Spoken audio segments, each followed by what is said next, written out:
God destroys the earth, He destroys evil, and He creates a new earth. He spoke it into existence before. He certainly can do it again.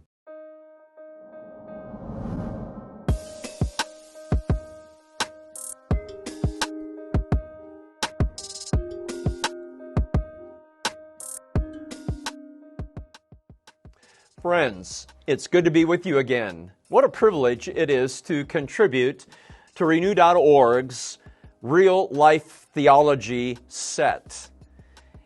This little book entitled The End, The Return of King Jesus and the Renewal of All Things, poses this fourth question. What is the promise of the new heaven and the new earth? Have you thought about that? There's going to be a new heaven and a new earth. The answer to that question is simply, the saved will live eternally with God in the new creation, a home of righteousness. Over and again in Scripture, we read that at the return of Jesus Christ, there will be a new earth.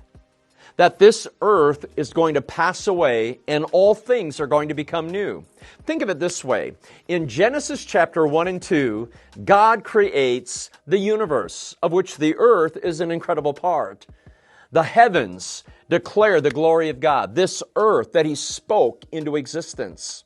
And then chapter 3 of Genesis, there is sin, and it wreaks havoc in the creation. Now, going all the way to the end of the Bible, Revelation chapter 21 and 22, the final two chapters of Scripture, God picks up where He left off in chapter 1 and 2 of Genesis. See, Revelation 21 and 22 describes what life will be like on a new earth, a home of righteousness, Peter the apostle calls it in his writings.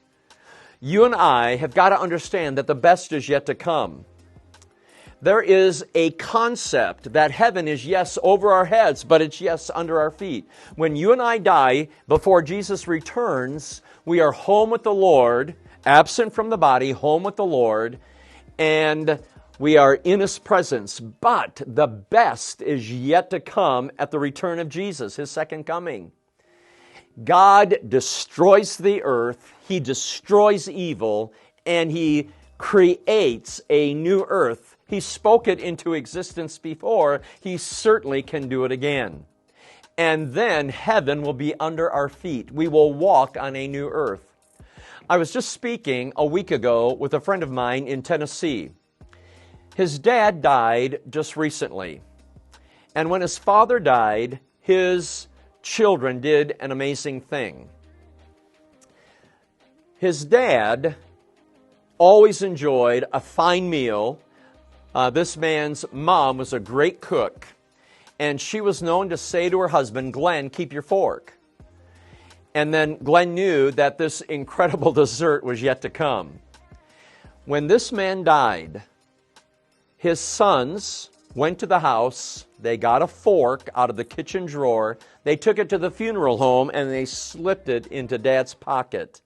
And everybody who came into that viewing, many of them asked, "Hey, what's the meaning of the fork in your dad's pocket?" And one son after another was able to say, Mom would say to Dad, "Keep your fork, Glenn." And Glenn knew the best was yet to come. When Glenn passed, he passed into the presence of Jesus in paradise. Absent from the body is home with the Lord.